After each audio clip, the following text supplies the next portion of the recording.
Hello বন্ধুরা, কি সব ঠিক তো থাকতেই হবে এই গরমে ঠিক থাকার জন্য তোমরা পেঁপে খাও। পেঁপে খেলে ঠান্ডা, পেট ঠান্ডা থাকবে আর সব ঠিক থাকবে। তো আমিও এই গরমে পেঁপে খাবো।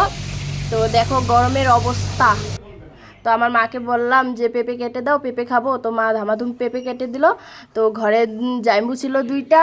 তো মা পেঁপে কাটছিল, আমি এদিকে লঙ্কা লবণ এনে দিয়েছিলাম। আর এদিকে মার পেঁপে কাটা কমপ্লিট। তো গরমে পেঁপে খাও, পেট ঠান্ডা থাকবে, সব ঠিক থাকবে। গরমে পেঁপে খাওয়াটা খুব দরকার, ঠিক আছে?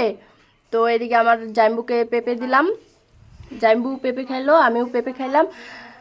প্রচুর গরম আজকে, প্রচুর গরম। গোসাইগাঁও আজকা 36 ডিগ্রি গরম দিছে, প্রচুর গরম। তো এদিকে আমিও পেঁপে খাচ্ছি। ভিডিওটা ভালো লাগলে like comment share, bye bye.